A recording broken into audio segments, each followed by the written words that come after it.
May God bless all nations.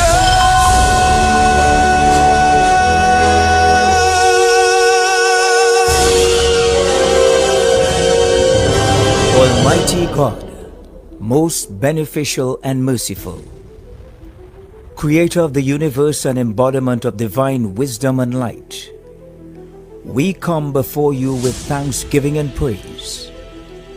May your will be done in our nation as it is in the heavens. Please bless our political leader, party officials, activists, and all the people of Trinidad and Tobago. Give us the grace to always see good, be good, and do good, and the courage to serve the people. Protect us as we stand against injustice and iniquity, and inspire our endeavors to find the right solutions to the problems that are affecting our fellow citizens. Grant that we may always work together with humility and respect for the greater happiness of all and the honor and glory of our country.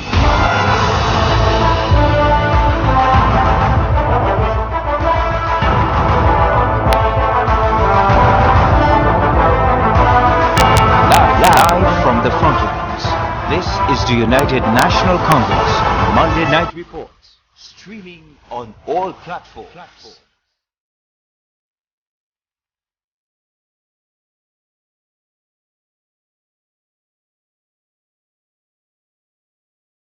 Good afternoon, UNC family.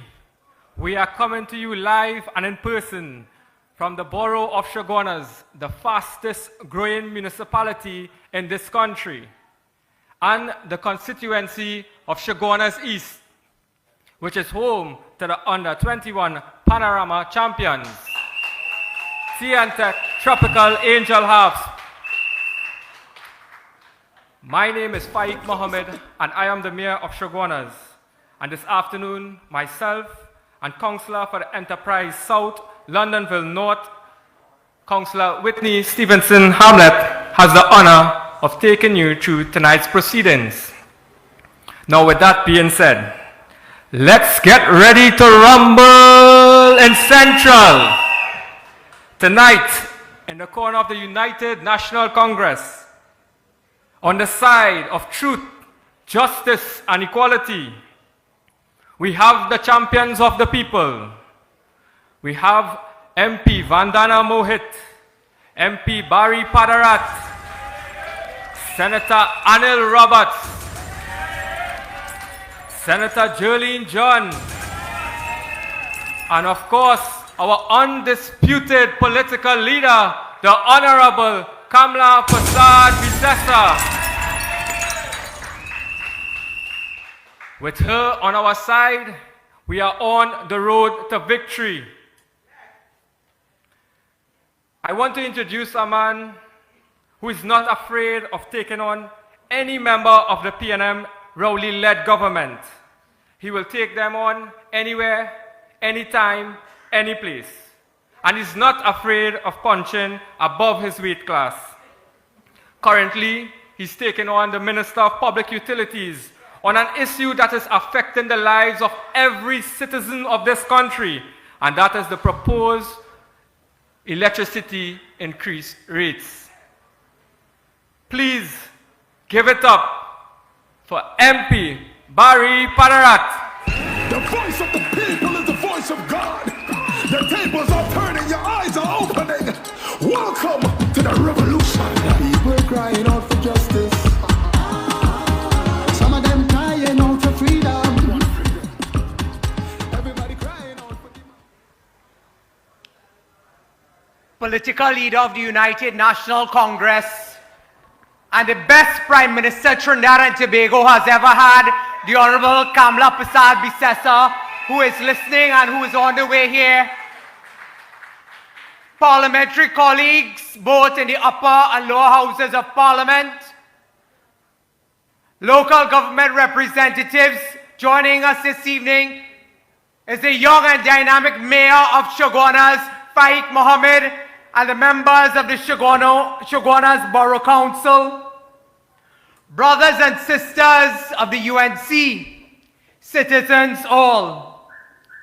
Tonight we are in what used to be the battleground marginal constituency of Shogunas East. However, since the dynamic, hardworking, and indefatigable Vandana Mohit became your Member of Parliament, Shogunas East remains in the solid grip of the United National Congress. Tonight, we continue the battle as we fight for peace, bread, and justice for the people of our great nation, with one party, with one leader, and one purpose, and that is victory, victory, victory with Kamla Persad-Bissessar and the UNC. Brothers and sisters, over the past few months, I have been highlighting and speaking out on the impending increases in electricity and water rates. Currently, the Regulated Industries Commission is at the third and final prong of the statutory process to determine whether they should recommend to the government an increase. They are at the stage of public consultations. Consultations which your party, your leader, your MPs and your representatives had to fight tooth and nail for. After we forced the Regulated Industries Commission to engage in face-to-face consultations, the pushback came from civil society, from community groups, from business groups, from chambers and many others, and that pushback has been tremendous. In a blatant, naked and shameless attempt to hide behind closed doors for the past 2 weeks, the puppets of the government are yet to make public the submissions of interest groups that they were meeting behind closed doors. Brothers and sisters, this evening, I want to ask those interest groups whether or not they will continue, as Dr. Munilal tells us, pusur behind closed doors, and they will refuse to stand for the rights and privileges of the people of Trinidad and Tobago. This evening on this platform, the United National Congress calls on those civil society groups to come out from the darkness of the shadows and say what is your position as it relates to these impending increases. It is my information that a lot of these groups share a lot of the positions that have been adopted and the concerns that have been raised by the United National Congress and our representatives. I want to ask the Regulated Industries Commission. I want to ask economist Valmiki Arjun. I want to ask the head of the Supermarkets Association, Mr. Dipti. I want to ask AmJam. I want to ask the Chambers of Commerce, will you continue to remain silent while the people of Trinidad and Tobago continue to face the hardship imposed us by a wicked and callous government? You must come out of the shadows of those secret pusur meetings that you had in the Trinidad Hilton while drinking tea, sipping tea and eating scones. You must tell us whether or not you have raised the exact same concerns that we have been raising as representatives of the people of Trinidad and Tobago. You cannot want to play mass and fray powder. I want to ask the Minister of Public Utilities, you know, Ms. John, they go and they have these meetings and they throw out this old talk and political mamagai. Tonight from this platform, we will be bold, we'll be honest, and we will be truthful, and we will be in your face and in your space. And I want to tell Marvin Gonzalez, you can run, but you cannot hide. I want to tell Keith Rowley, you can play mass, but you cannot freight powder. You see, when you come and you tell citizens on Saturday that it is the opposition that is being obstructionist and the opposition is hijacking these consultations, Truth be told, that while we in the opposition have attended these public consultations, a man like Anil Roberts, MP like Khadija Amin, we cannot see one representative, whether it's elected or appointed by the People's National Movement, voicing the concerns of the people that they were elected by, the people that they represent, brothers and sisters. But we will not be afraid. We will be those who have been called to serve, and we will serve in the best way that we know possible, and that is speaking on your behalf. Brothers and sisters, over the past few days, the Regulated Industries Commission, they put out an advertisement in the newspapers, and that advertisement is for the remaining of the public consultations that will go up to the end of March. Do you know that in those public consultations, they are putting 2 and 3 events in one day? And that is an attempt by the administration to stifle your voices and stifle your concerns. That is a way to ensure that the issues that the opposition and others are raising will be suppressed. We have been instructed by the political leader of the United National Congress.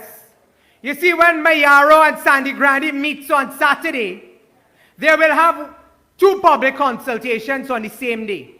When Chaguanas East, Chaguanas West, Caroni East, Caroni Central, Couva North, Couva South, Tabaquite, Pointe-à-Pierre meet, they will be meeting at the Center Point Auditorium on Saturday or Wednesday, March the 15th.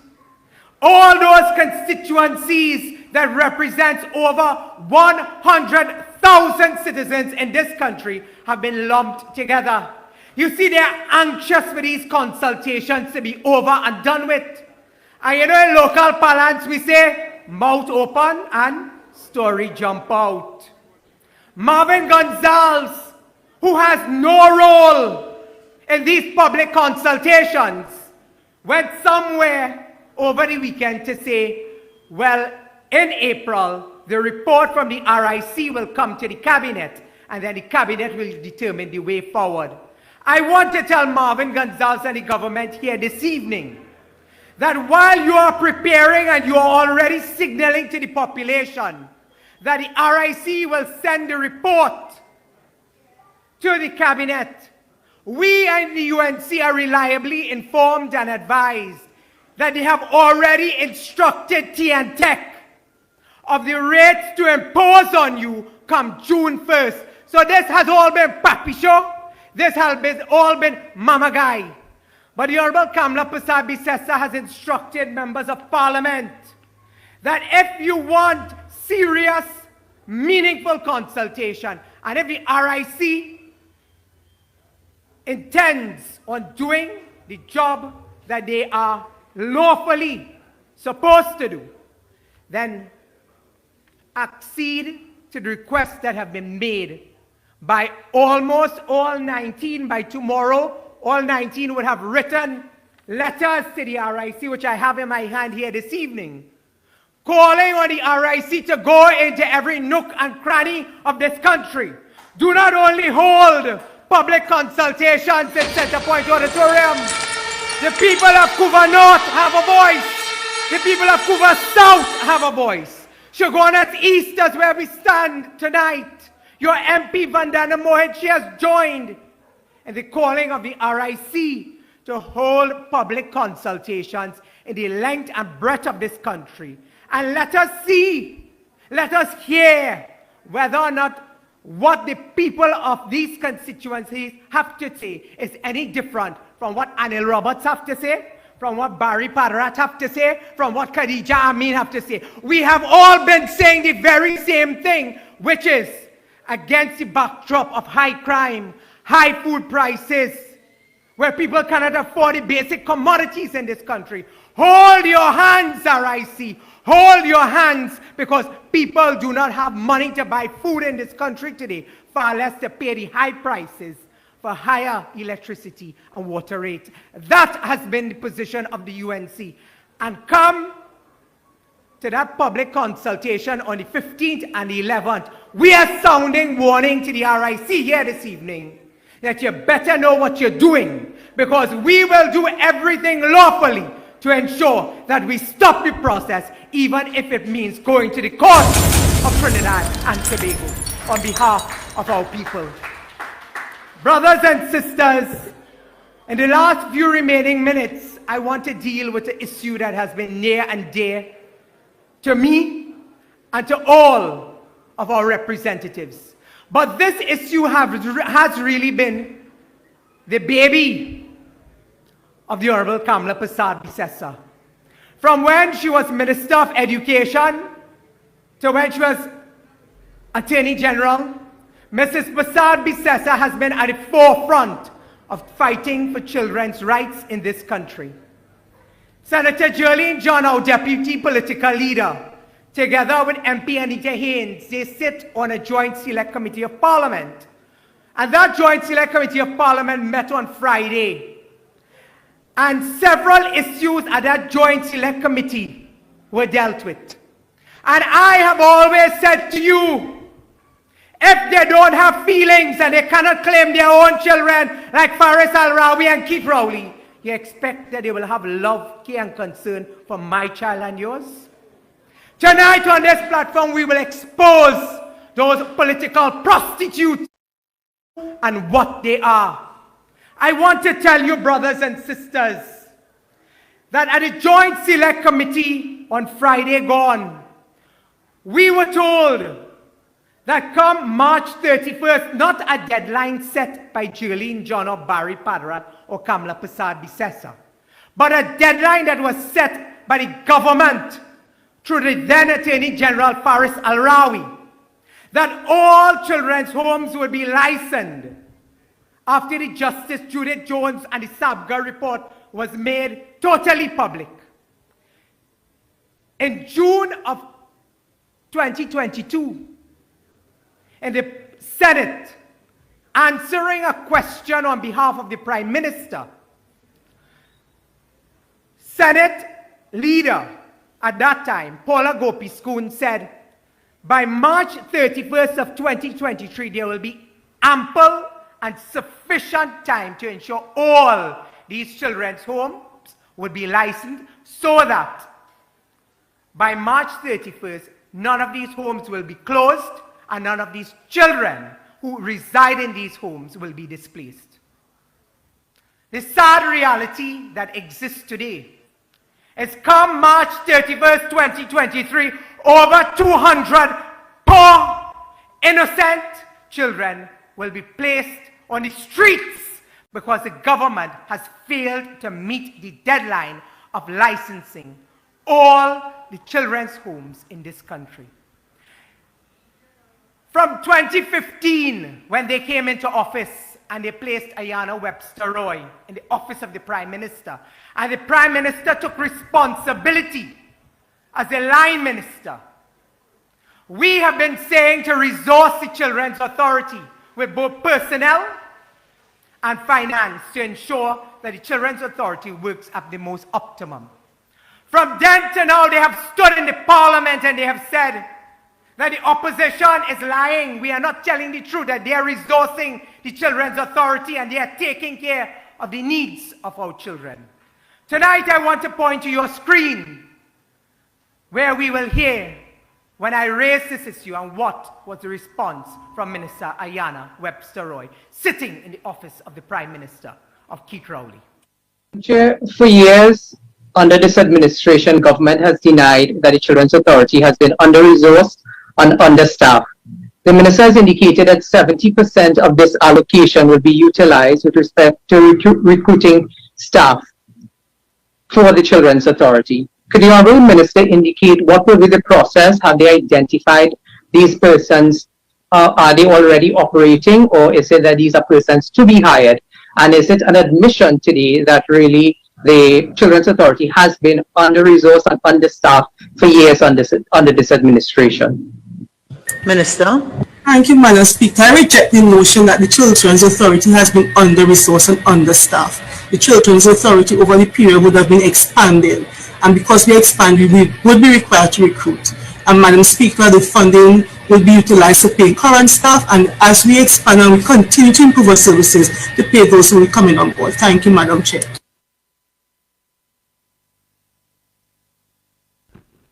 I want you to pay attention to your screen once more.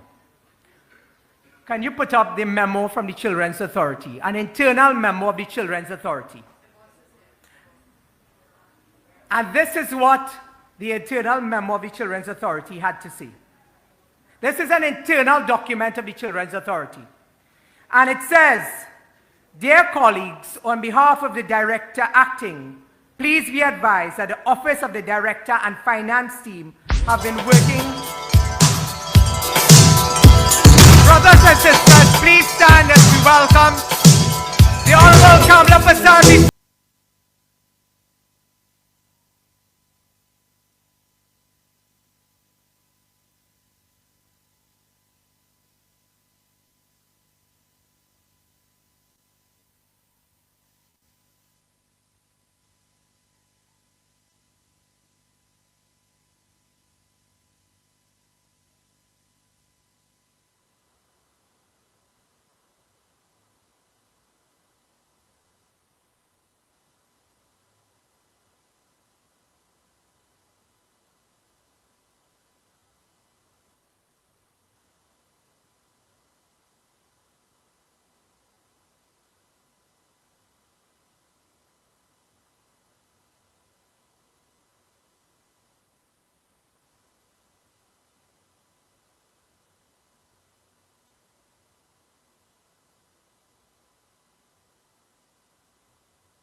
Leader, the Honorable Kamla Prasad Bisesa,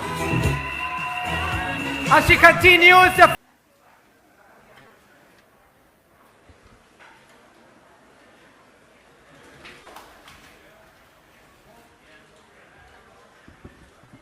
Brothers and sisters, in the last few minutes I have remaining, I raised with you earlier a video on the screen where I raised at the Joint Select Committee the issues facing the Children's Authority in terms of understaffing and under-resourcing. You saw the response for yourself, where the Minister with responsibility for children affairs for years have denied the understaffing and under-resourcing of the Children's Authority. Up on the screen, I have a memo from the Children's Authority. This memo is dated, an internal memo, dated February 27th, 2023. And it says, "Dear colleagues, on behalf of the Director, please be advised that the Office of the Director and Finance team have been working assiduously with stakeholders to get salaries released. We will provide an update in a subsequent email. We apologize for the delay and inconvenience." Brothers and sisters, this is one of several memos that we have in our possession with respect to the Children's Authority. They cannot pay staff at the Children's Authority. They force them to sign non-disclosure agreements, not telling the public what is happening at the Children's Authority. They have frozen all hiring at the Children's Authority for specialized services. Brothers and sisters, today when you see the front pages of our nation's newspapers showing that over 200 children are at the mercy of this government, they continue to hide what we know and you know exists in every sector of this country. And that is malfeasance and incompetence and corruption to the highest. Where these important institutions that are needed to protect our nation's children and protect the interest of our nation's children are denied the much needed finance and support from the government. This evening, I've shared with you some of the critical areas that are affecting our country. We will continue as your representatives to be out there in full force, to give voice to the issues that affect you most.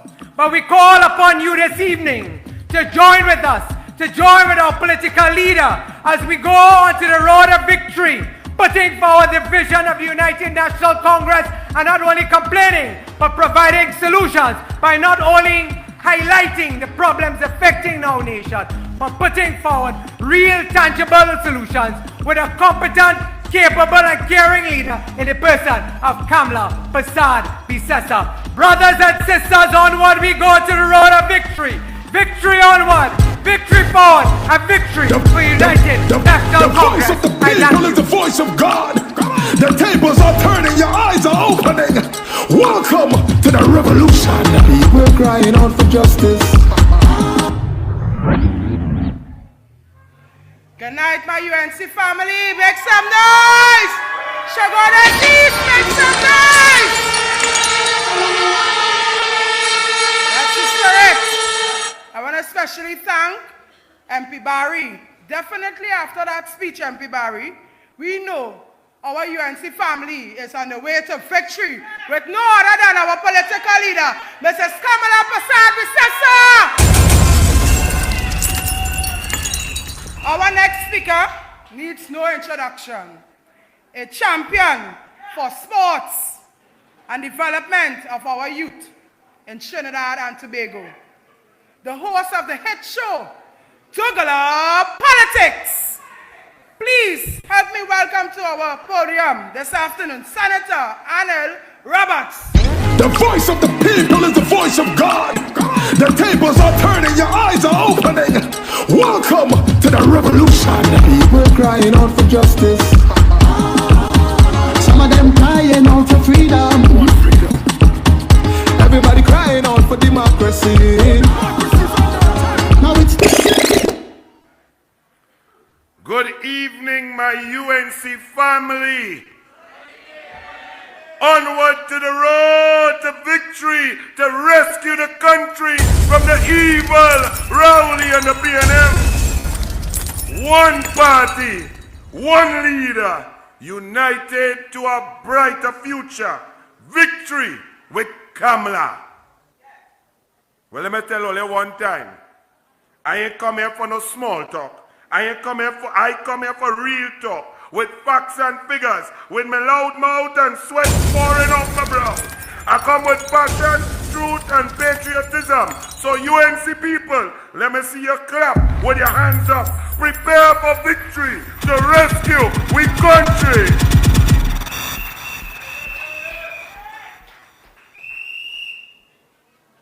Boxing is a sweet science, but a brutal sport.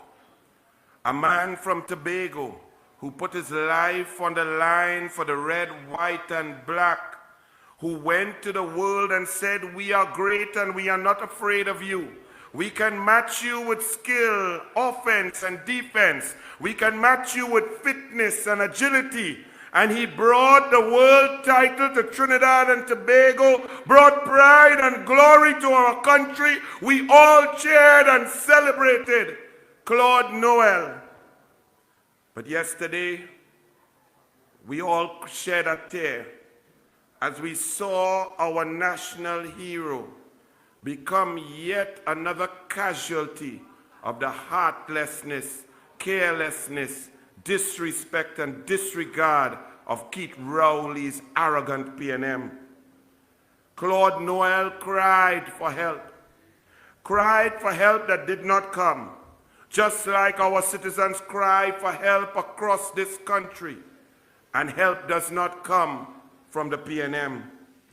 Claude Noel's cries mirror our cries. Trinidad and Tobago is a beautiful country with amazing people, but under the PNM cult, Trinidad and Tobago is not a real place.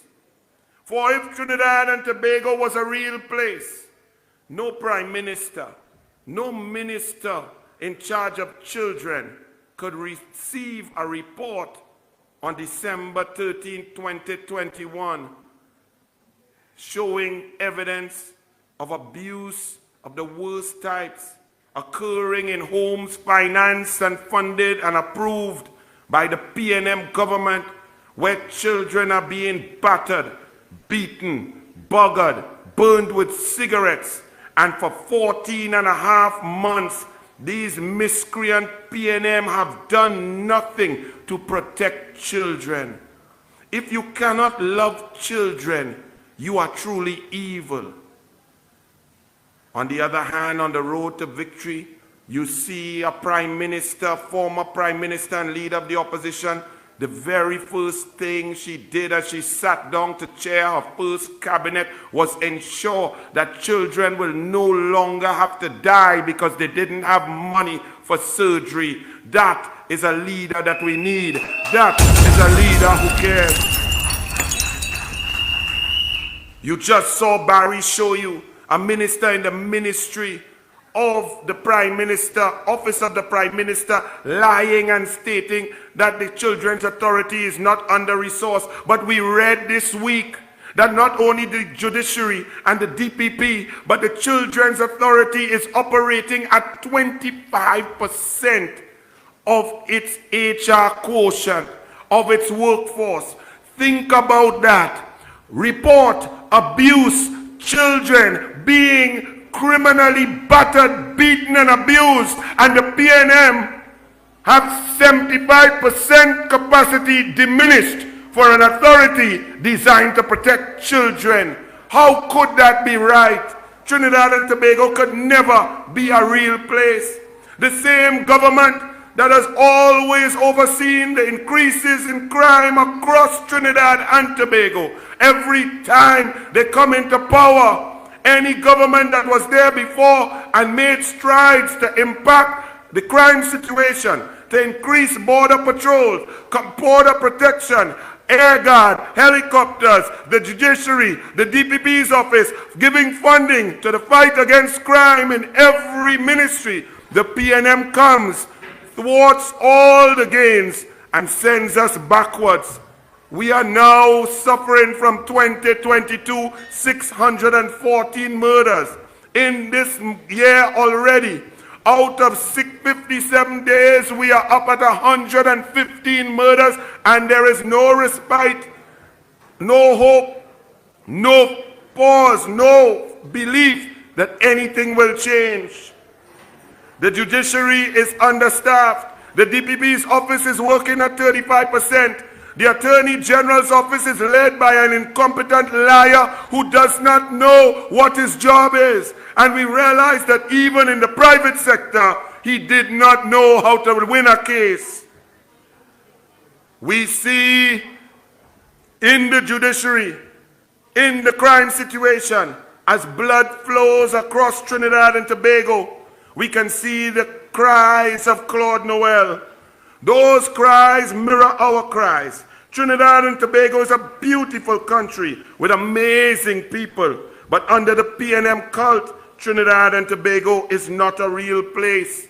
Onward to victory. The road to victory is clear. It's paved in the rising sun, yellow, under the leadership of Kamla Persad-Bissessar. We must all unite to bring victory. We see that the supporters The very supporters who may never vote for Anil, the Douglas or Yellow in Laventille. Some people say, Anil, don't say that. Well, I always live in hope. Maybe they will wake up. But even if they don't wake up, for years the UNC has said, the PNM under Rowley, the elitists, those who pull Rowley's string from Goodwood Park, his neighbors, who he knocks glass with in the night, that they were coming for Laventille, they were coming for the hills, they were coming to throw all the poor black people out and bring in their friends and family for tea, and it is happening in front of me.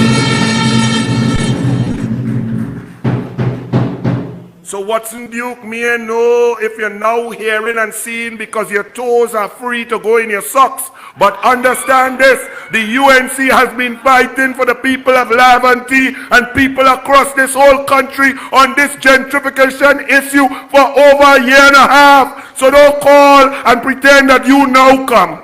You now wake up. From 400 scholarships in Trinidad and Tobago to 100. Anyone who cannot respect the merit and the hard work of children is not human. Is not a person who can be respected. Anyone who would try to take away from children what they deserve, what they have sacrificed for, in order to give someone else who did not or is not as deserving, is an evil human being. Keith Rowley is an evil human being.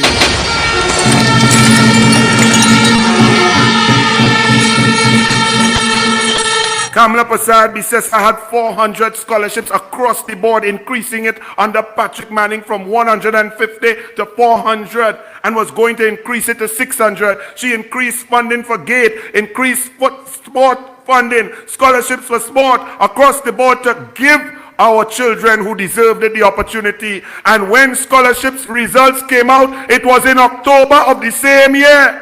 The PNM gave 300 less scholarship, but take 5 months longer to give it. Why? Because anytime you take long, it has skull in it. They have senators of the PNM who got benefits of $500,000 from a scholarship fund under the PNM, Joan Yule Williams. They were so dunce they could not even pass the exam. They wasted $500,000 and now they're calling themselves senators and ministers and telling the president of the Senate that Anil told us to go and scratch. Go and scratch and come out of the people's government. Claude Noel's cries mirror our cries. Trinidad and Tobago is a beautiful place, a beautiful country with amazing people. But under the PNM cult, Trinidad and Tobago is not a real place. 4 divers stuck in a pipe for 39 hours. We just saw over the last month first responders in Turkey and Syria. People, neighbors, risking their lives without any information in dangerous situations where buildings could collapse on them at any point and did not know if they were going in to save alive people, live bodies, or if they were going to get cadavers. We saw the human spirit in Turkey and Syria, yet in the PNM, in Paria, in Trinidad and Tobago, with full intelligence that people were alive, they left them to die. I say fire, burn Rowley, fire, burn Paria, fire, burn the PNM, onward to victory with Kamla. In my last 5 minutes, I have to say, let me take off my glasses with this one. Let me wipe my brow. Let me say, boy, Faris, Faris, Faris, you thought you escaped Faris. No, Faris. I call on Erla Christopher, the new female commissioner, that when issues come up, you want to investigate. I say somebody message Erla now and tell she listen now. Erla Christopher, there's an investigation for you to do, madam. I would like you to investigate the case of the missing Porsche. Remember, there was an issue brought up by the UNC about Faris Al-Rawi when Kamla Prasad Bissessa showed that he did not transfer, that he gave a Porsche or sold, inverted commas, to Roger Kewal Singh, the lawyer of the Nelson man, the man who is the prostitute of the legal profession. You pay he whatever you want, he say yes, you have on yellow. If you pay him more, he say no, it's red. That Nelson man, Kewal Singh, the UNC brought out that he had not transferred the car in 5 years. You have 2 weeks. It's illegal not to do that. That's breaking the law. Faris came out and said, no, looks a check, without any stamp, without any bank, without anything, and the papers print that as if it was something. That car was PCY 84. Remember it carefully, you know. PCY 84, a brown 2012 Porsche. The UNC asked Faris in the parliament, Faris, what is this going on? Did you declare this? And hear what Faris said. And I want you to listen carefully. And I ask you, do you feel it was a slip of the tongue when you hear it? Or was it designed to play smart with foolishness? Listen to Faris Al-Rawi in the parliament on the Hansard. I can tell you that at item 6 here is what is described and filed at the Integrity Commission. A Porsche Cayenne PCS 84, whose name held declarant Faris Al-Rawi, 600,000 proceeds of sale, sold, and it is under the item description of any asset sold. And Faris continues now, so when the leader of the opposition comes here to tell the gross untruth, I am telling you, now as a matter of record at the Integrity Commission, I have made all my declarations in writing, and the records of the Integrity Commission will show that. But then a little lower down right here, Faris went on, and hear what he said. Let us go further, Madam Speaker. It is a matter of record that the Integrity Commission wrote to me on January 29, 2021, when the issue came up, and that asked me to confirm that the sale of that same vehicle, PCY 84, declared to them since 2016, was to be included under the headline Gains and Profits, Disposal of Motor Vehicles. If all you're paying attention, you would have heard in one paragraph PCS 84 and in another one PCY 84. Faris Al-Rawi, were you the owner of PCS 84, a 2010 black Porsche, and did you in 2016 around January or February, sell it to one Zahir Mohammed or any other citizen for $600,000. Therefore, Faris, and Erla, listen carefully. Did you sell 2 Porsche in early 2016? PCS 84 and PCY 84? Therefore, Faris, on your integrity form, you should have had not 600,000, but 1.2 million, because 2 by 600 equal 1.2 million. If you sold one to Zahir Mohammed, which is a 2010 black Porsche PCS 84, and you claim that you sold the other one to Kewal Singh Nelson daughter, Nelson friend and lawyer, PCY 84, then Faris, you miss one. Because you sell 2, but you play games in the parliament, reading out from your form about PCS, which you declared correctly because you had sold and received 600,000. Let me also ask you, Faris, since we're talking to you, if you have a 2010 Porsche, and that is 600,000, how a 2012 could be the same 600,000? I know depreciation and things don't work by you. Business ceases to exist where you exist. Faris, answer Faris, and you could tell them, hey guys, I got caught. I got caught, guys. So therefore, as I wrap up, I have some questions. Faris, did you previously own a Porsche Cayenne Black 2010 model PCS 84? Did you sell to Zahir Mohammed or anybody other citizen in early 2016 for $600,000? 100,000. You claim that you also sold a Porsche Cayenne 2012 model PCY 84 Brown to Roger Kewalsing on or about January 15, 2016. Was that declared, that number, in your integrity forms? Please, Faris, show the 2 deposits from your bank account in 2016 early, 2 different separate deposits for 600,000 each. If you cannot, Faris, police, boy blue. Also, for the Integrity Commission, just now, give me 1 minute. Questions for the Integrity Commission. Did Faris Al-Rawi declare the sale of 2 Porsches in his 2016 declaration, PCS 84 and PCY 84? When you wrote, Faris, when Kamla Prasad Bisesa brought the issue to the fore, why did you use the words confirm the same, that at that same vehicle, PCY, was to be included under the heading gains and profits? Did you write that? Because Integrity Commission, if a man had declared something properly, I don't see why you're asking him to confirm what he already did. But did it, and we need to get the correspondence, did you ask him about PCY 84 when he had declared only PCS 84?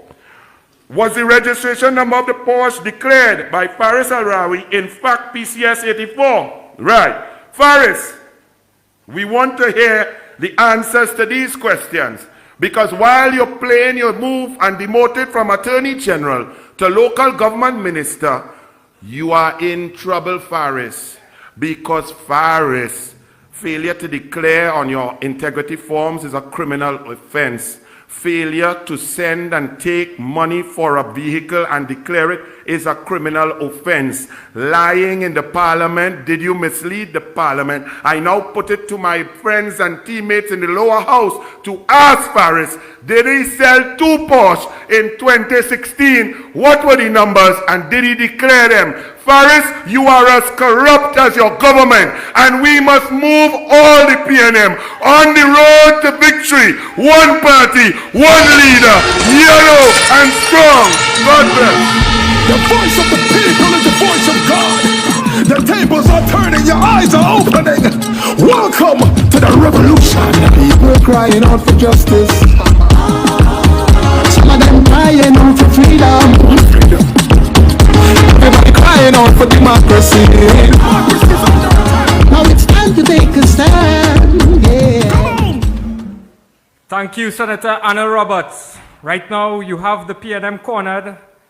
You have them on the back foot defending, ducking and blocking. Those shots you just delivered. It's hard for you to defend blows with facts and figures. Our next speaker is no stranger to anyone here. She's a young woman who served as a local government representative in the borough of Chaguanas. And she now serves as the MP for Chaguanas East with great distinction. She is known to the kids as Auntie Vandana, and she's known to you all and everyone as your home girl. Please put your hands together and welcome your Member of Parliament for Chaguanas East, Ms. Vandana Mohit. The voice of the people is the voice of God. The tables are turning, your eyes are opening. Welcome to the revolution. People crying out for justice. Some of them crying out for freedom. Everybody crying out for democracy. Now it's time to take a step. Thank you very much. Thank you very much, my Chaguanas East family.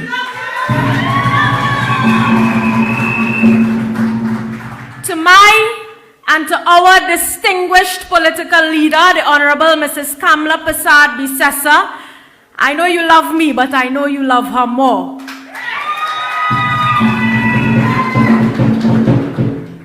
Members of Parliament present here with us, senators, members of the National Executive of the UNC, members of the Chaguanas Borough Corporation, as well as the mayor of Chaguanas. I call him my batch because we came into local government together. To the religious leaders joining us here this evening from the Chaguanas East constituency, thank you very much for being a part of this evening. And to you, my community members, good evening and thank you again for being here. Ladies and gentlemen, I am your home girl, and I know you will never forget that.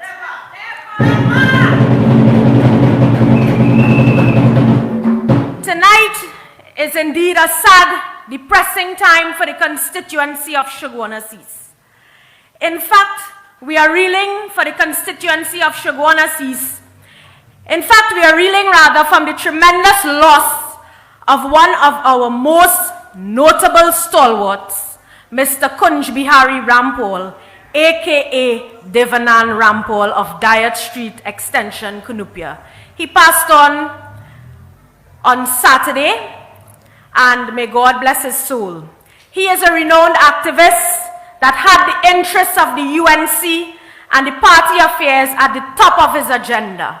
He's not here with us this evening, but for Devanand, I know he'll agree with this, I want to say, on the road to victory with the UNC and Kamla.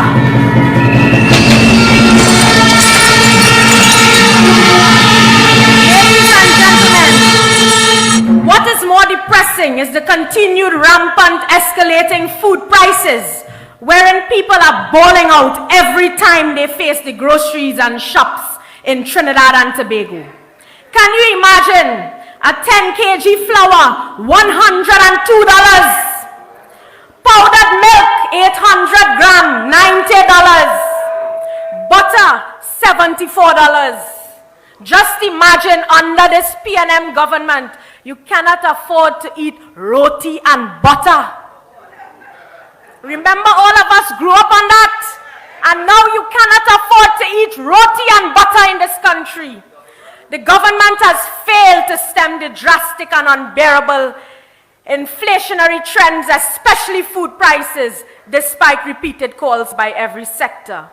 But to this end, you know, our leader don't sleep, so she have us working every day and night. I have drafted a motion to file with the Speaker of the House for debate on the rising food prices in Trinidad and Tobago.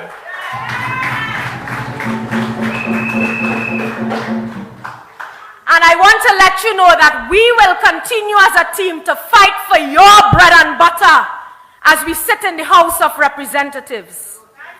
Ladies and gentlemen, let us keep our focus on what is being said from within the bowels of the People's National Movement. And I didn't want to go here, you know, but I want to deal with the newest PNM senator. Because, boss, you have to forgive me tonight, but I'm fed up here people call my phone and say, you are frightened. They put that man, he was in the business chamber. But I want to deal with some things that he has said which will haunt him from now until forever as long as he is in the PNM. And I want to refer to our article. Yes, look at here. You know this fella? Yes. Right. Previous promises. Chaguanas Chamber discusses VAT refunds and recovery. Do you know what this new senator said? And they call him Richie Sukai. Here's what he said, and I want you to listen carefully, and I quote, "At this point in time, it seems as if our economy is running on fumes." All you hear that? That is Richie Sukai. So what say Richie Sukai now? Or will he sing a different mantra? Tonight I call upon him to publicly state whether this still holds. In this very article, my friends, when questioned about the fuel subsidy, he stated, "While we haven't gone to the streets to riot as yet, the economy is suffering, As it is right now, globally, the supply chain issues and the logistics issues in terms of costs have all been going up. It is wise that the government takes into consideration seeing the higher oil prices. They could hold their hand for now until things get better, and they could consider capping the subsidy. This was September 2022. That was Richie Sukai. But I ask you, what is his current mandate? Has he been bought by the PNM, lock, stock, and diesel, my friend?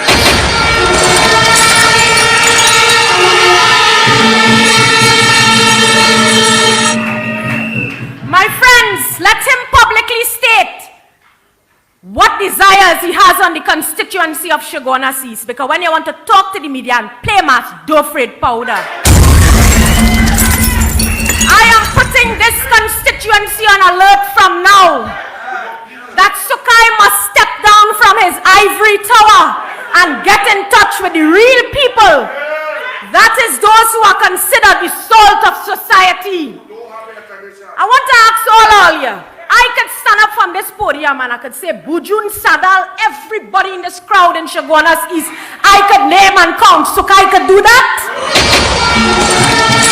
In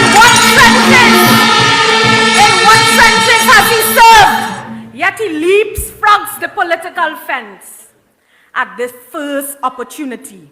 Where are his principles, values, and opposition on the state of the country? I didn't say that. He said it. All he wants is the perceived dazzle of political office, but his objective will not be realized. Since I want to send the battle cry, not necessarily for me, but for the United National Congress. Richie, I hope you could hear me in Shagwanas West. They say he from Shagwanas East. You hear lie? That is it. But the only thing Richie has more than me is he a little more pink than me. Right? I want to remind all of that. But I want to tell him, on the road to victory with the UNC and Kamla, I say to you all, let us fight our battles. Let me state and let me place on the record, I remain steadfast, constant, and unwavering in my commitment to you, the people, unlike any prospective pretender.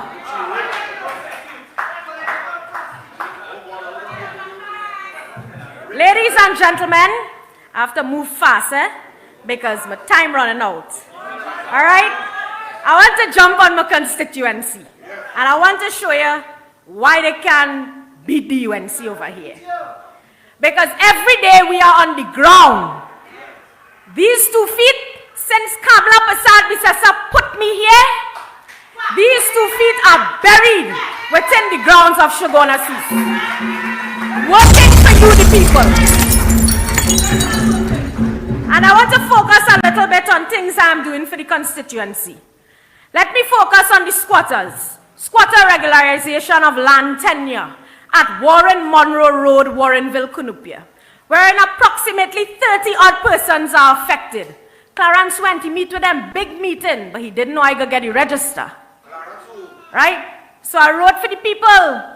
I wish to advise those persons that since my assumption of duties as the MP for Shagwanas East, I have assiduously, and given the time limit at this forum, a meeting is being convened, wherein the issue in terms of this progression will be shared with you, the people. I have a response from LSA, a writing for you. You see all this? Is letters I write to them, I wrote to them. So I am fighting for you, because our leaders started it. Many of them got squatter regularization, but we have to continue the battle to make sure the rest are able to acquire deed of comfort. I want to touch on agriculture, and I have my boys from down in Junenham here. All right? And by the way, this was my primary school, and I'm proud to stand here today. Let me bring to the attention of the Minister of Agriculture the plight of the farmers in the Junenham area who continue to be affected by flood with no immediate solution in sight. Despite all their assurances, saying they would clean the water courses, they would help with the access roads, they would compensate the farmers for flooding, unfulfilled to date.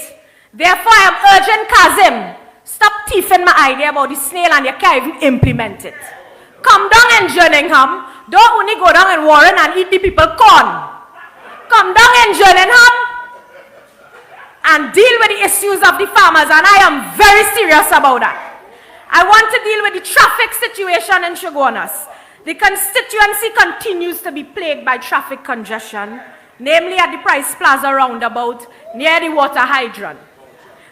But I want to let you know that my office has been working with Pure under the Ministry of Works. I have also been asking the Minister of Works and Transport questions. Of course, he gave a wrong answer, but I have the real thing for you. So we have developed a tangible blueprint for progress for the widening and expansion of the roadway to alleviate the bottlenecking right here by the water hydrant and thereby ease the congestion. So additionally, they have to do some land acquisitions and so on. But I am told that this job will be going out for tendering soon. They are in the final stages, which that should be completed this week, finalizing all the technical issues with this particular job, and it's going out for tendering. I am working to ensure that you get that under my political leader.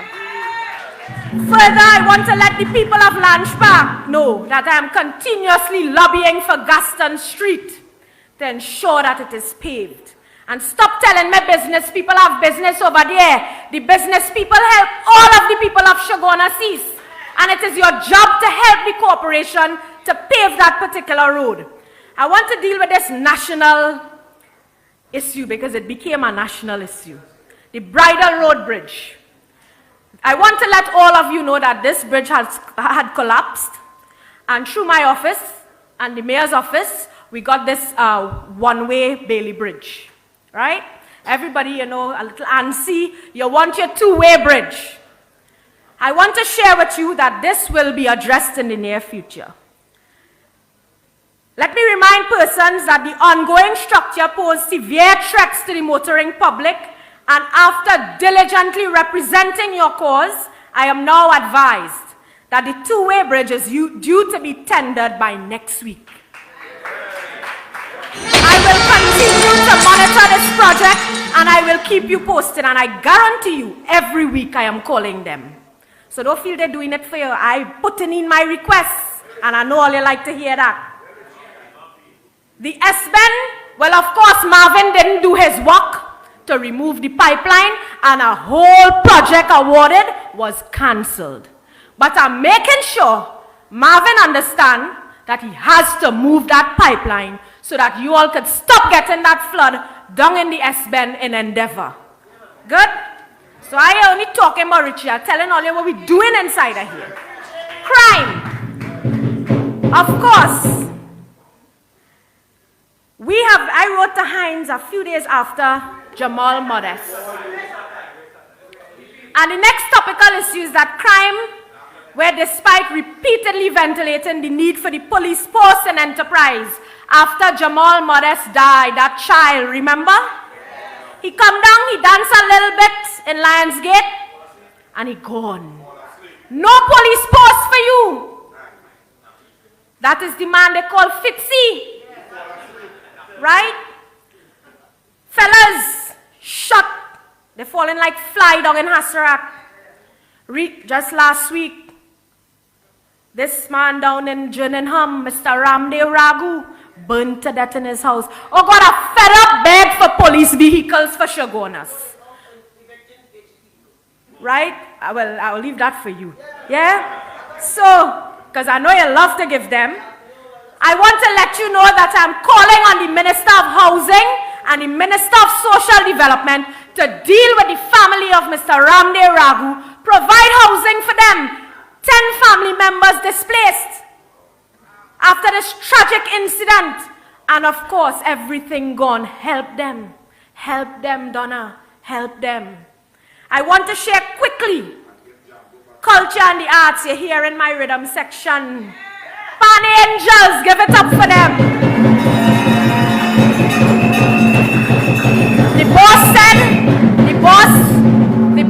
says every day, make sure you all provide for the youth. On a positive level, I want to share with you, the people in Trinidad and Tobago. I want to publicly congratulate Tropical Angel Harps. First time in history, junior panorama champs from out of Chaguanas East.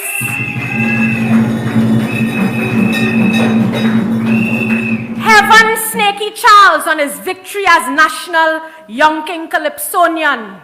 And we have Banjela, Junior King Calypso 2020 with us here as well. You see how we're working with these people? Zachary Ransom, youngster winning the Eastern Credit Union Calypso competition. Marcus McDonald, Junior Calypso King of Chaguanas. And the Chaguanas East Junior Calypso King. And of course, Caitlin Sultan, young queen of Chutney Soca Monarch 2023. So I want to tell Fitzgerald Hines, don't stand up in no parliament and call me names. Because since I deal with him, he can't talk now. He can't even watch me in my face. Right? So whilst all of these things are happening, Fitzgerald Hines, you need to deal with this police post. We don't have much negative in Enterprise. We have a lot of positive. All these people I just called, they are from Enterprise. As I close, quickly, I want to acknowledge all of the women and celebrate our achievements through the recognition of International Women's Day. And who better optimizes this than the Honorable Kamla Persad Bissessar? I say to you as I leave this podium, I want to reassure my constituents, fear not my political future. I am a battle-hardened political warrior. No political neophyte poses any challenge to me. I say to you, my friends, we are on the road to victory with the UNC and Kamla Persad Bissessar. I thank you. The people is the voice of God. The tables are turning, your eyes are opening. Welcome to the revolution. People crying out for justice. Some of them crying out for freedom.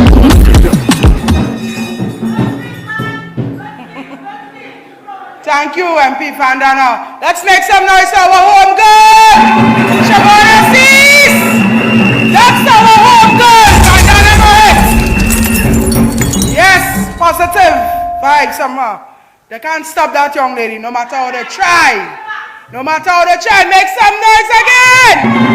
That's our home girl. Yes, I'm proud to stand after her. In addition, here tonight, we have our next speaker. In addition, the decade and corporate management experience. Our next speaker, UNC veteran. A UNC veteran. Come on, guys. Known for her high energy and no-nonsense person. No-nonsense approach. She continues to hold the PNM to account in that Senate. Please welcome, make some noise, Chaguanas East, for the UNC Senator Charlene John. The voice of the people is the voice of God. The tables are turning, your eyes are opening. Welcome to the revolution. People crying out for justice. Thank you. Thank you, Whitney. I can't beat that. But Honorable Leader of the Opposition, fellow speakers, fire, fire, fire! Come on, UNC! It's only fire! Fire! Members of Parliament, the most loyal and beautiful supporters of this great United National Congress. The boss is in the building! KPB is here! I don't know what the Honorable KPB has, but all them man want it! I don't know! There's running her down for this great party. But just like the tree that is planted by the rivers, we shall not be moved. The greatest party in Trinidad and Tobago. Thank you for coming out in your vast numbers this evening. There exists no other group as patriotic, no group as loyal, no group as devoted as the supporters of the United National Congress. I thank you so much. Thank you for standing your ground as we march on our road to victory. Thank you for standing in the gap for Trinidad and Tobago. I am happy this evening. My mom is with me, and so is my sister Jackie. No, she doesn't live here. She came in a week or so ago because, well, she called me one evening and asked me and my mom if we can go to a memorial service in honor of one Nicole Moses. I don't know if you all remembered her because so many things have passed since then. I immediately told her, yes, we will go. And she said, okay, I'm coming. And she booked her and she was on a flight the same night to come down to Trinidad. Nicole was my sister's best friend since they were 19 years. Well, she was 19 anyway. And Nicole was murdered in February of 2022 in front of her mother whilst packing up her SUV, as usual, to go to work. Some men scaled the wall, and in front of her mother, they killed her. Such a beautiful girl. Yes, they call her Syrian. But what she was intrinsically Trinidadian. The most loving, the kindest. Now, our life moves on. Nobody remembers but the grieving parents, the close relatives, close friends. Nobody remembers the trauma. And that same week it happened that 4 men happened to murder them in a pipeline out in some bird 6. So you know, she was quickly taken off the front page of the papers. Unfortunately, in Trinidad and Tobago, it appears as if each day there is a competition to shock us with murders becoming more brazen and more brutal. I read about another one. You just read about them every day in the Saturday papers, where it was reported that 26-year-old Anisha Ramkisoon was murdered. She wasn't only murdered, she was killed in front of her 1-year-old, her 3-year-old, her 6-year-old, on her knees, begging for mercy. Please, she begged murderers. That is what Trinidad has become under Keith Christopher Rowley and his band of crooks. That is what we have become. Enough is enough. When will the murders be gruesome enough to galvanize us into action? Police said that Anisha Ramkisoon was at her train line home, in her home, when the gunmen entered. Now, that is not in the strangest part of the story. Prior to that happening, people were running through the village saying, gunman on the loose, hide your children. Where is this happening? In Trinidad and Tobago. They are telling people, bring in your children. Gunmen are on the loose. This is not JT at sea, you know, with Yabel Kid and Dodson, Dusty Anthony, the fastest gun in the West. You know. This is Trinidad and Tobago that we are talking about. And we have to take control of this monster, or it is going to consume every one of us. What did they go for? They went for what they call tax. Not BIR, you know, they go to BIR. They went to Mrs. Ramkisoon's home because she was building a little parlor to hustle. And they went and they killed her because she refused to pay them any tax. And even as she knelt there and her sister offered them the money, they killed her callously because they are judge and jury and executioner. And you know what? They know they are not going to be caught. They are somewhere out there running wild, waiting to kill again if they have not killed again since then. I tell you, Trinidad and Tobago, we must get serious. UNC, you are the only group standing in the gap. It's only a UNC government led by Kamla Persad-Bissessar who will put a stop to this bloodletting. On the early hours of Saturday morning, a prominent attorney forwarded me the article, and he commented, "This article above is the chilling reality of our country. We have been hearing multiple stories of criminal elements demanding tax money from small businesses and ordinary residents. They quietly pay to avoid trouble in Trinidad." He said, "Our country has reached the status of Benin, Biafra, Yemen, Sudan, Venezuela, and the like. Unfortunately, our young women being murdered is no longer, it doesn't shock us anymore, because the beat just goes on, because this is the only business that PNM has going. It's the fastest growing business in this country. Murder and funeral homes. And little boys with job title of driver, lookouter, and shooter. That is what they have created in this country. So I hear you, honorable member for Shogwana Seas. I hear you. And by the way, I never had any doubt about Vandana. I've walked the road with Vandana. I had absolutely no doubt. So I will tell the PNM, they better examine the horns. And if it was Mr. Pandey standing up there, he would have called him Anima Karam. That is what he would have called him, Anima Karam. So they better examine the horns. But that is a matter for them. We have Vandana Mohit, and as she said, her feet are firmly planted on the ground, and she doesn't have to convince me. I tell you, Vandana, don't wild them, no man, don't wild them. Let them run in. Let them run in. All who feel the bad, let them run in into Shogwana Seas. And we are going to beat them. I have no concern about Vandana. None at all. So that is why I joined the honorable political leader in wishing the new Commissioner of Police well. She's the first Commissioner of Police in a long time to set a definitive timeline. People consider her the one. That is a woman. And she said, I got fix this in 3 months. No, she mightn't. But you know what? She has more cojones than those men. She said 3 months. Take it or leave it. And I will take it. She said we will expect to see a change in the murder rate short term by June and long term by December. I am more interested in her commitment of expanding the youth group with the police youth groups within the communities, as the UNC has always stressed that well-entrenched, accessible, support, social programs must be the bedrock of any viable pathway to succeeding in the fight against crime. So that is why I feel hopeful, not necessarily about the time frame given, but by someone who is willing to put their money where their mouth is. They are willing to promote a process of hard work, interaction, integration with the communities. That is what we need.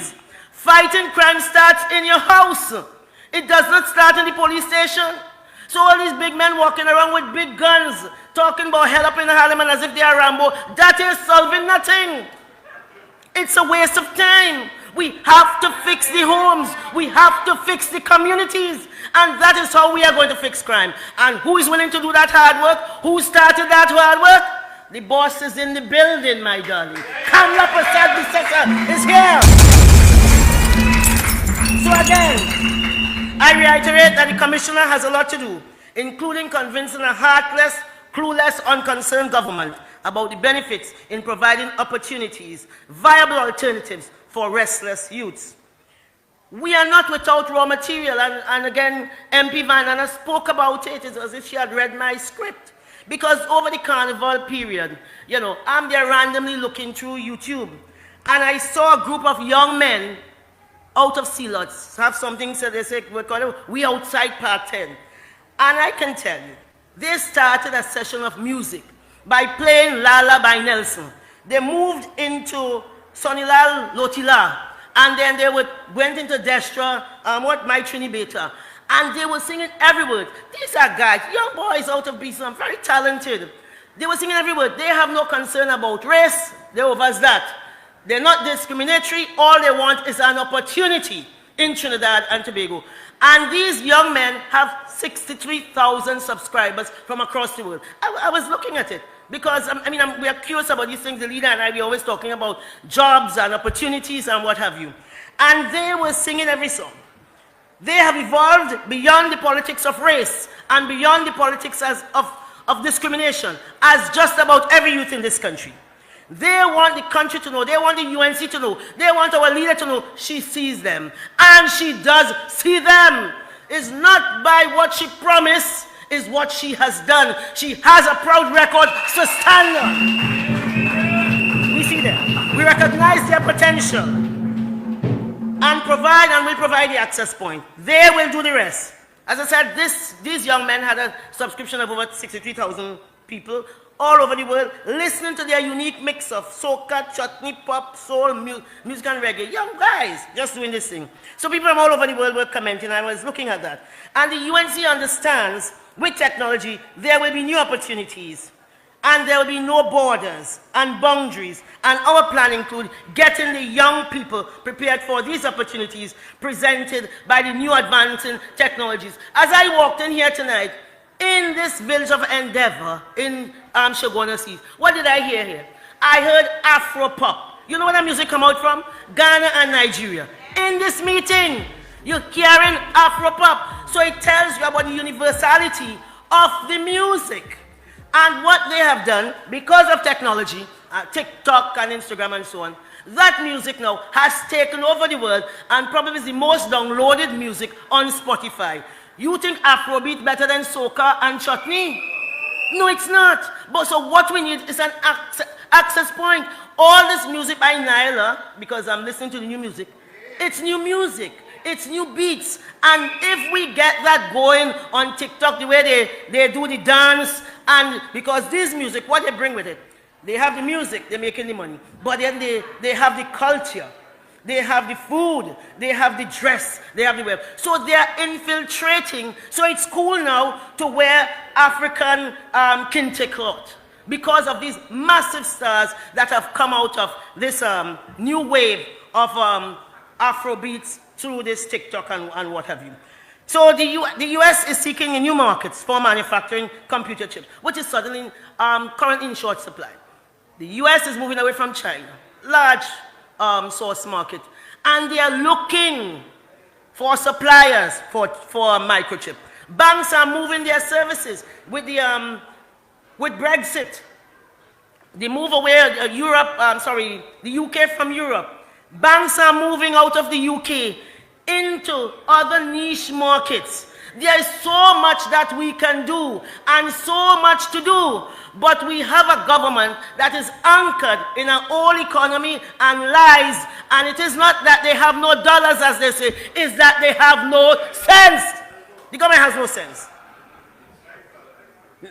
So the many viral videos on social media depicting, again, you have the technology, depicting fights between students. Last week it was Tranquility Secondary School. I mean, they are normal. You just see these things coming up on your phone.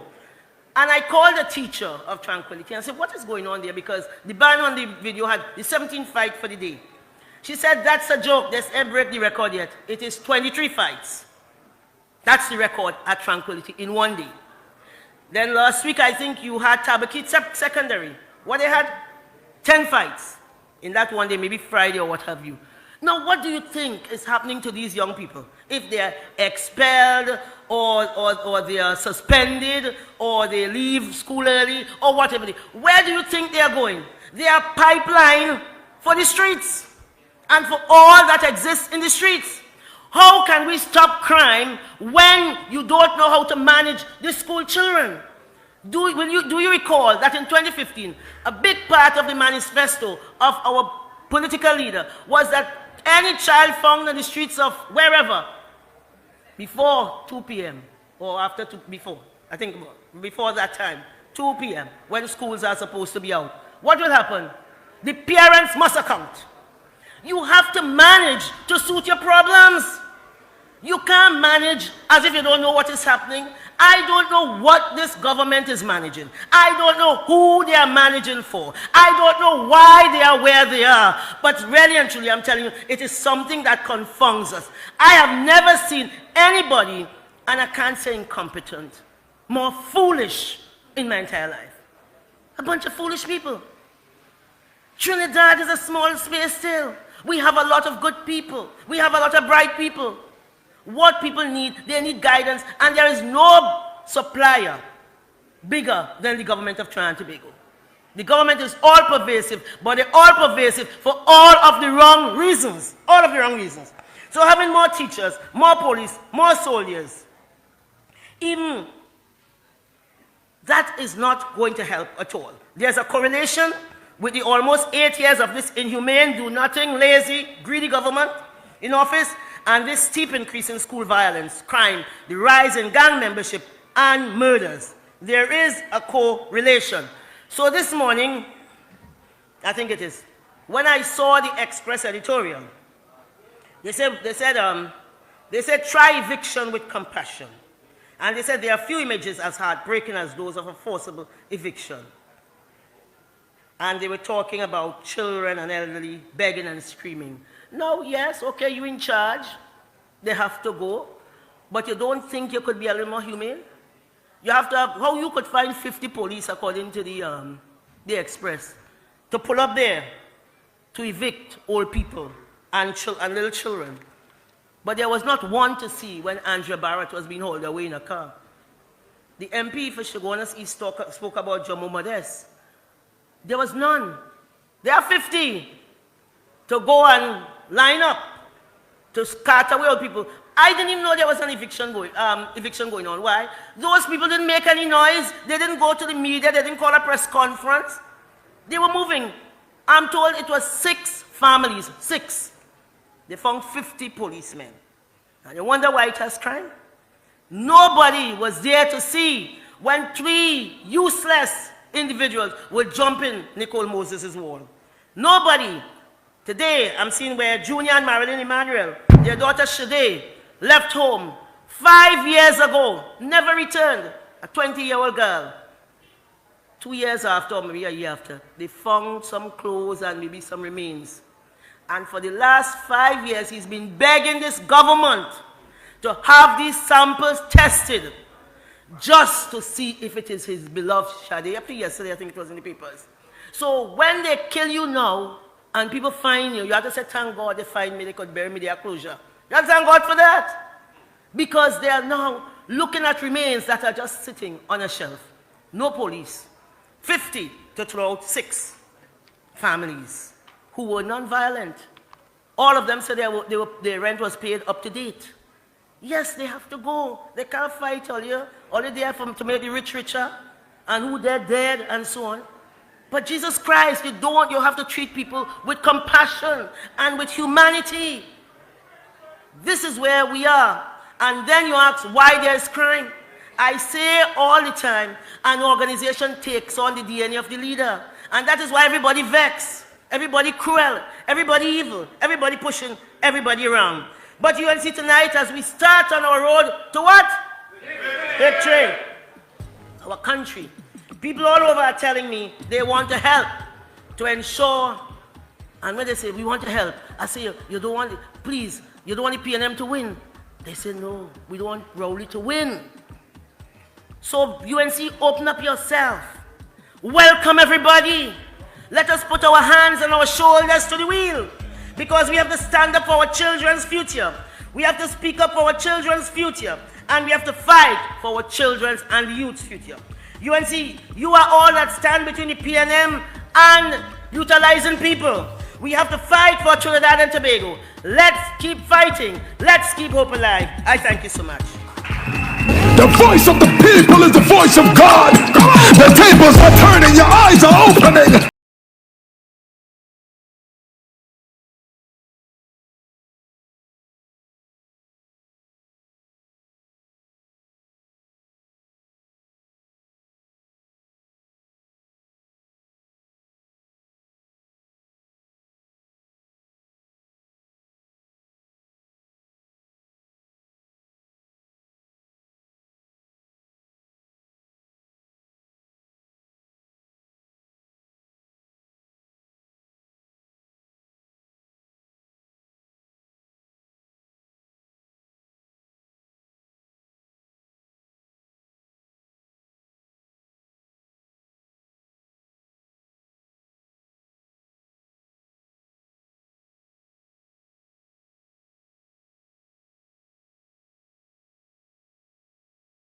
First woman opposition leader. Welcome KPP Plus. Solid everywhere. All the love inside away.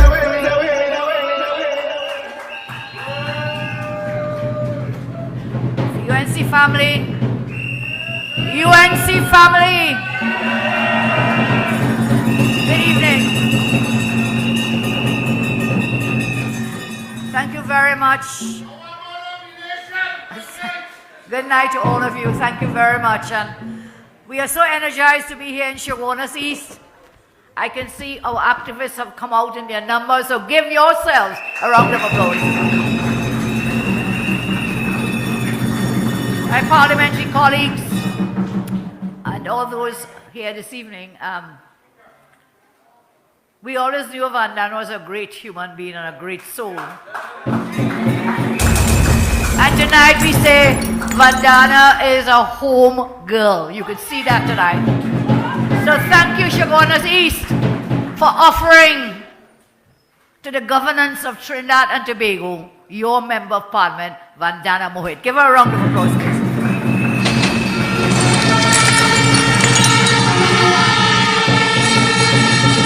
And as you realize, we are out on the road, we are on the move. We've done with the virtuals and we are live with you. We intend to go the length and breadth of our country to meet in various constituencies. And tonight is the first of such meetings. We start here in Chaguanas East. Next week, I believe we will be, Ms. John, in Pointe-a-Pierre? Pointe-a-Pierre constituency. Thereafter in Caroni East. And thereafter in Kumutu Mansalina. So we are on the move. We are on the road to victory. Join with us. Let's join together. My colleagues have spoken about several issues. I endorse all they've said. And let us welcome Mama here. JJ's mom and sister. Please give them a welcome. Happy to see them always. You see, our mom's there. She don't miss a UNC meeting. Huh? Jillian's mother, if Jillian not coming, Mom is coming. So thank you so much for being with us again. Now, over the past few days, we have seen how many, many smoke screens and so on. Smoke and mirrors, the games that are playing. I want to take a slightly different approach tonight of seeing and understanding. You just said, you know, we are confounded sometimes with so much wrongdoing by this wicked PNM government that they seem to remain and seem to go back into power. And you know why? They have a playlist. They have a playbook. But the playbook only becomes unraveled after 10 years, after 25 years in certain cases. And so you will see all the lies, all the slander, all the smears, all the political persecution that they have meted out to people who are not PNM in this country. And we must learn and take note. Because when you pick up yesterday's Express, one of the greatest hoaxes, if you could use that word, the greatest evil perpetrated by wicked PNM Rowley, was that Emailgate issue. You all remember that? Accusing me and other MPs of conspiring to kill a journalist. If we had to kill, it wouldn't be those people, huh? Not at all. They do their jobs. So I am not interested in killing anyone. What I'm interested in is doing and working with you and with all of us is to bring back good governance to Trinidad and Tobago. Therefore, I ask you, do not ever be discouraged. Never swallow the PNM propaganda. And that's what happens with some of us. We get chained up by the PNM lies, you know. We believe those lies. Not me. Let's not swallow the PNM propaganda. They will say, they will repeat. They repeat their own lies so many times. And the truth then becomes, what is the lie? Because they repeat. And we get chained up. Sometimes I hear some of my own UNC colleagues telling me, oh God, MP. Oh God, boss. Oh God, you hear this thing about Rudy? You hear this thing about Anil? You hear this thing about JJ? What thing? The lies and the propaganda, the smear campaign, that's what they do, and we get chained. And we know what we do? We repeat those lies. We are so dotish in this country, some of us. I don't put myself in that category at all. But we have some dotish people. Get chained up with the lies and the smear campaign of the PNM. Look, take your heart out of that. Tonight I come to you to speak with you from my heart. I come with clean hands. I come with a loving heart. And I come to give you the commitment and the assurance that your UNC team will walk with you, will fight with you, and will fight for you so that we can be back on that road. The road march is the road to victory. This is where we must go. So when I tell you never swallow PNM propaganda, remember, because just look at the crew who sometimes swallow the hook, the line, and the sinker all at once, and they repeat whatever these PNM misfits lie about. So keep faith. Let us never lose hope. We have strength in each other, and together we can move mountains. Let me join with you tonight. Anil spoke to us about the scholarships, where they reduced it from hundreds of scholarships now to give out just a few scholarships. But let's congratulate all the scholarship winners, please. All of them.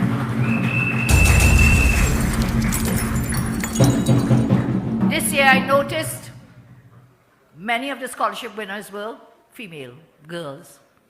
And whilst we respect and honor them, we also have to push the boys. I always say, these days I'm talking on women's day issues, I say, women hold up half the sky. Who is holding up the other half? So together we must join hands, the two halves, to come together, you know, to perform, to work, to build, to have a better, greater TNT. So both men and women, we congratulate all those young girls, but we have to push the boys too. Agreed? We have to push our boys. Together we can do it. International Women's Day. I won't spend too much time on that because I've done a few of those speeches. But I want to talk, as I said, the PNM smear and slander machine. Have you heard the good news today? You know which good news? After 25 years. No, wait, I tell you, we're not killing nobody. Calm down, stay calm. After 25 years of smears and lies to bring down a UNC government 25 years ago, the cases against Basde Pandey, Omar Pandey, Ishkal Baran Singh, Carlos John, Brian Quaitong, for the past 25 years, persecuting these men. Why? Airport matter. Scandal. UNC's thief. UNC corrupt. No, you hear lie? All that is PNM lies. PNM lies. And it took these men 25 years. This was a major plank of the PNM campaign and their narrative. UNC, yes, that's quarter century, boy. 25 years of persecution, not just prosecution, that was persecution, political persecution at Mr. Pandey. But it didn't even start there, it was even before that. 25 years ago, to come and case collapsed in the courts. Today, 25 years later. And what happens? For that 25 years, they had Anil branded about some live sport scam. Anil went to court, beat them, yes, he beat them in the courthouse, that's right. But we believe the propaganda, the lies of the PNM. And if you notice, they do it every single time.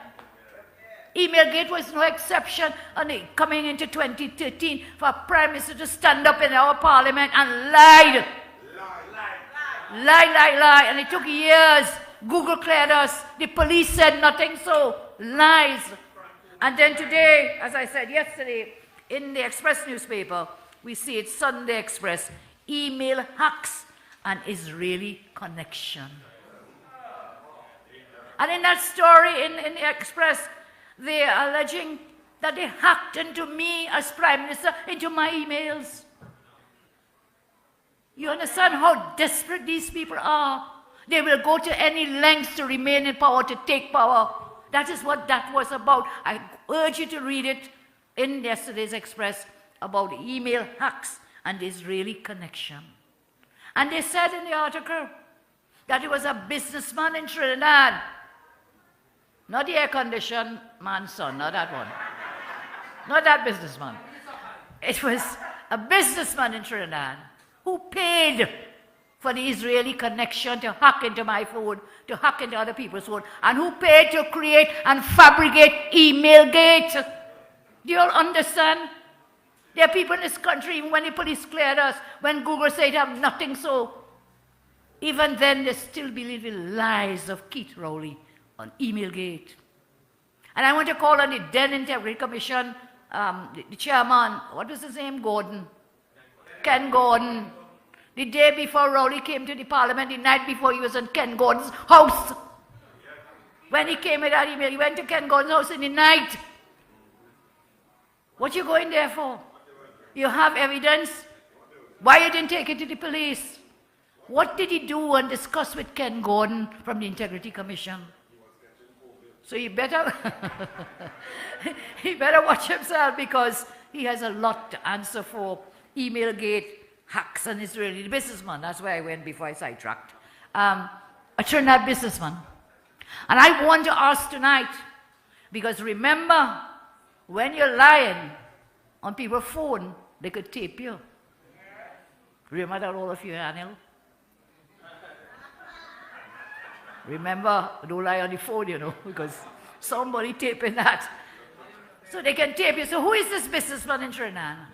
And tonight I am not accusing anyone, I'm asking a question. And careful which phone you talk on last time, son. Andrew Gabriel, were you the businessman who paid for Emailgate? Who paid these spies? You remember a couple of years ago I stood up on these platforms and in the parliament and we told you that they had the Israeli spies here. You all remember that? And Rowley said, Kamala, whatever, he always loves my name. If not me, he just loves my name. He must call my name. It was true, because here is this double page, you know, 2 full pages in yesterday's Express on the hacking, email, hacks, and Israeli connection. How many years ago was that?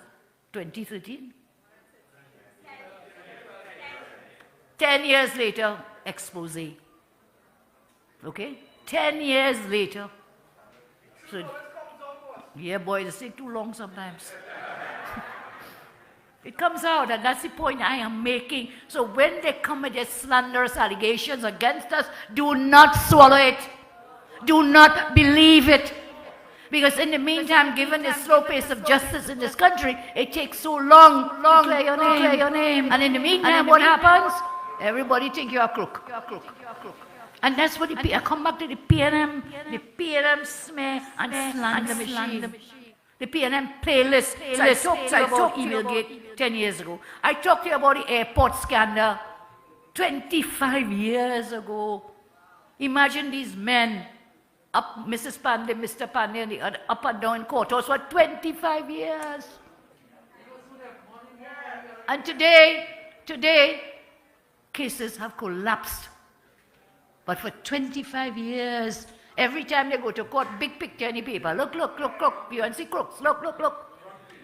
Front page, back page, center page. So, I'm jumping all over the place because I am so incensed. The talk is the PNM playlist, the PNM playbook, their smear campaign, their slander machine. They do it all the time. Back in 1995, before Basti Pandey formed the government, let me just I have it in very fine print, so I'll just put on my eyes, okay? What is it, Kirk, in 1995? April 95. Mr. Pandey and us went into government later that same year in 1995, yes? December 95. So before Pandey even go to form government, they already was out there trying to discredit Basti Pandey. You all remember that? Basti Pandey went to that election. He was on a court charge. He was on a charge. You all remember that? PNM propaganda machine again. Took the man years to get that. He went in there with that hanging on his neck to become prime minister. And when, I ain't talking about the lady, I'm talking about the case. And when the judge, the magistrate in that matter, he did not give his judgment before the election, you all remember? He waited till after the election, then said the man not guilty. PNM slander machine and smear machine. And so in 1995, way back when we were going into government for the first time under the UNC, April, Kirk did the research for me, April 95. I have a report that was written, as I say, in April 95 before the December elections, okay? It was written by the Center for the Study of Harassment out of Washington, D.C., April 1995. Take note. And when we go back there was a smear campaign against the founding leader of the UNC, Basti Pandey. The report is titled The Harassment of Basti Pandey. Hear me? April 1995. We are going into an election. They come with a smear campaign, the slander, to make sure that they stayed in power. And this is a report, as I said, out of Washington. I'll just quote here from the conclusion of that report titled The Harassment of Basti Pandey. After a thorough and exhaustive investigation into allegations of intimidation and harassment of the Honorable Mr. Basti Pandey, leader of the opposition in the Parliament of Trinidad and Tobago, the Center for the Study of Harassment has concluded that there exists a pattern of legal and political harassment of Mr. Pandey by the government of Trinidad and Tobago. The story continues, that report.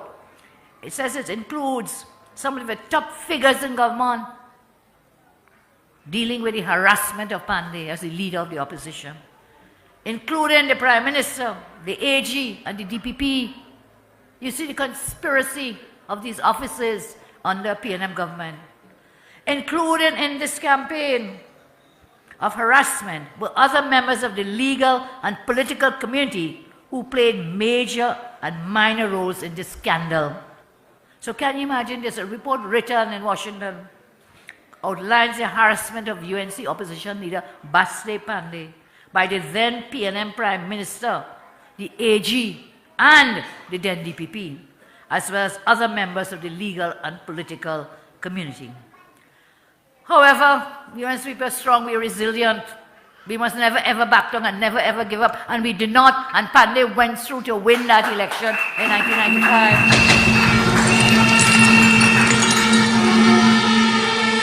But there is more. It is not only the Center for the Study of Harassment, that report I read to you from, they are not the only ones dealing with perception and appointing, dealing with people. There's an article in the UK Guardian, United Kingdom Guardian. This is not the journalists in Trinidad and Tobago. They are good people too. This is the UK Guardian, which is a well-respected paper. And that story is dated Saturday, 4th March 2023. That's last Saturday, is it not? Last Saturday, 4th March 2023. It is titled Trouble in Paradise. Corruption in the Caribbean has become normalized. That's the headline. 4th March. This is what they said, and I quote, not me, this is from the UK Guardian. What of the watchdogs, the social activists, the financial intelligence units, the integrity commissions, the other agencies or organizations charged with leading the anti-corruption fight in this region? The results show they lack meaningful influence in creating change. Continue to quote from the Guardian, UK Guardian. A past chair of the Trinidad chapter, that's the Transparency International. Transparency International, you know. After that person retired from the post of chairman of Transparency International, what happened? He reached Jamaica. How? Because Rowley appointed him, gifted him a diplomatic position in Jamaica. And you remember when we were in government up to 2015, every single day, Transparency International, who is the chairman? I'm talking about Derek Murray. Great cricketer, but what he'll do? He didn't know the optics of himself coming from Transparency International. Every day, attacking the partnership government, every single day. Not a word to say when they came, this PNM Rowley, when they came to the parliament and watered down the procurement legislation. Watered it down, not a word. Not a word up to now to say that they have not proclaimed even the watered down procurement legislation, but they buy ship and boat from all over the world without proper procurement. What do they say? They said nothing. They said nothing. But he was gifted. he was given a gift by Rowley, a reward. Yes, that's it, Rodney, a reward, and took up that position. That same Guardian article, UK, reads, and I quote again, a controversial past situation was the appointment of someone named Fern Narcis Scoop. This is the Guardian in the UK, you know. I know Ronnie Charles always talking on Wade Mark about this in the Parliament and so on. Fern Narcis Scoop as a director of Transparency International, Trinidad and Tobago. Imagine that. She was a director of Transparency International, attacking us every day when we were in government, not a word then. Then she went, where did she go? She was a legal officer in EBC when the PNM took power in 2015. She was propelled to Chief Elections Officer. Remember that? And there was much uproar, because it came from the person who was then the deputy leader in the EBC, Deputy Chief Elections Officer, Lina Sahadeo. She filed a Freedom of Information request to find out why she was bypassed. Bypassed to bring in Fern Narcis Scoop, family of some former PNM minister. Maxi Coffee. All right, you will tell them that, Adol. And so she was overlooked because she is the Deputy Chief Election Officer. The natural progression is when the Chief Election Officer retired, what you do? You go to the person with experience. No. They picked up this lady. This now originated with an allegation made in the Senate by Opposition Senator Wade Mark, accusing Narcis Scoop of being related to a PNM minister, and I believe that is true, is related to Maxi Coffee. This was denied by the EBC. I continue to quote, a director of an agency such as Transparency International should at least be beyond reproach of any conflict of interest and not hold political positions. But not in Trinidad and Tobago. Trinidad and Tobago is not a real place, is it? Under Rowley, it's not a real place. Alas, the modus operandi of most institutions in this country is to simply keep quiet until the well-known 9-day memory of its citizens soon kicks in. Transparency International seems to be no exception. So this is it. This is where we are in this, not a real place under Rowley. This is where we are. And I'm warning you tonight as we embark now on the road march to victory that we do not swallow the PNM's lies and slander and propaganda. I'm showing you way back when they will come again. They came under the People's Partnership, the email gate fabrications exposed today. When Pandey was there, they came with the airport corruption scandal, case collapsed today. And more to come, you know. The Piarco cases from the same Pandey era.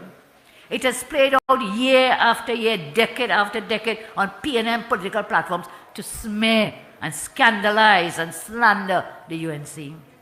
The case was never meant to succeed in court. Instead, all it was meant to do is to drag out as long as possible to have the UNC seem as corrupt people. That's what that was about.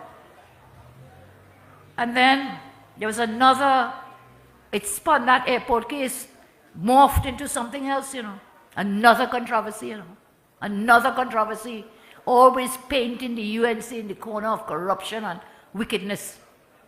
Gypsy used to always tell us, he said, when you point your finger, so one point back, you know. Pointing back at you, you know. That's what the PNM does. They accuse you of what they are doing. They tell you you are corrupt, that's what they are doing. That's what is happening. So this airport thing morphed into another controversy. One of it was a very infamous Section 34 matter. And you remember that? JJ, you remember that infamous Section 34? I want to state very clearly, I have nothing more to apologize for on that Section 34 matter. That's another one they keep spinning all the time. Section 34. Kamala and the UNC and the partnership, we want to let these fellas go free. Nothing is further from the truth. Not one single human being in Trinidad and Tobago escaped from a court of law because of Section 34. Not one. But that was the mantra on the partnership. Section 34, corrupt people. Again, that's part of PM smear and slander campaign, slander machine. But I tell you, we must speak out. Do not let them shut us up. We had to fight back. Joseph Tony sent me an email a few days ago. He said, we backed down, you know. When the court told us nothing wrong with Emailgate, we did nothing wrong. There was no such thing as Emailgate. When Google said it, we say, okay, we get cleared. No, no, no. PNM continues with the same slander. And from now on, I ask you, wherever you speak, to remind people and point this out to people everywhere you go in this country. Do not swallow PNM propaganda. So, that infamous Section 34, PNM, Rowley and his whole team, they passed it in the parliament when it was passed. When we discovered it may have unintended consequences, we worked, I remember Anand Ramlogan, then AG, worked throughout the night to take the next into parliament an amendment to take out certain parts of it that were felt to be offensive. So again, that Section 34, you know what our Rowley Pussy say? He will bolt it onto my chest. He will bolt it onto the chest of the UNC. And that's what they do with their lies and their propaganda. So what happened with that matter? The Section 34 matter was another one. And then now we have the current AG, you know. He has found himself entangled in this decades-long matter with the airport. It's again this smear and slander machine. He lied to the court. We shared that with you. Well, I see this man, I don't know what he's still doing as Attorney General. The $20 million matter, you all remember that? That he failed to file, and they failed. Look, you see, this Express paper again today, AMO. Yesterday's Express, next Bacchanal. 2 Bacchanal on this Express front page yesterday. AMO failed to file. It's not the same one that in the Miami court, you know. It's not the one in the, about the prisons and so on, the prisoners in the Vindra. This is our next case. State agency offers $2 million to former manager after no witness statements are submitted. DIC, this one the file not missing. This one they had no file at all. It was never there. It was never there. In the other one there was a file that they say went missing. So this one they did not file witness statements, and therefore the court is still to hear the matter, you know, later this month. But the lawyers for the state agency, DIC, they wrote to Anand Ramlogan. Boy, they probably hate that boy named Anand, you know, because every case is in their face, right up in their face. So they wrote to Anand as a lawyer for the manager of the DIC that they had fired him. And they say, hey, let's settle this thing now, but you know what? We'll pay you some hush money. And you must put in a non-disclosure clause, a confidential clause. We'll pay you $2 million, right? Out of court settlement. But you take what? Hush money. Hush money. Don't say nothing. Don't say nothing. You know? So here it is, Mr. Amo again, caught with his pants up or down, I don't know which one. As the Attorney General of Trinidad and Tobago. Disgraceful. So, as you told me, Saf, you said, the truth always comes out. Look at what they did to Anand Ramlogan, Gerald Ramdeen. Remember? Before the last election, oh God, Anand Ramlogan is a thief and a crook and blah, blah, blah. What happened to that case? Collapsed in the court. But it was sufficient for them to do what? To win an election, smear the UNC, spoil the names of UNC members, and they will do it again. They will do it again. Please be on the lookout. Please watch out. They will not stop there because they want to hold on to power by any means. So my friends, 2 weeks I tell you, all the PNM lies. And I say, well, if you think it couldn't get worse with Limo, that AG Limo, it couldn't get worse. Look at the headline again yesterday. And there will be more to come. So I want to close to wish you all the best for the International Women's Day on Wednesday. And I think Vandana had asked her to get someone to sing. And I think Sue has some copies of the song. So join with us as we celebrate women in Trinidad and Tobago. I thank you all. Join us, stay with us on the road to victory. We will form the next government as long as we remain united and strong. Thank you very much.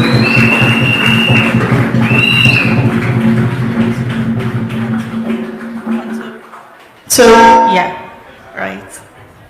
So everybody should have a copy and we're going to sing along, right? For all you women, for International Women's Day.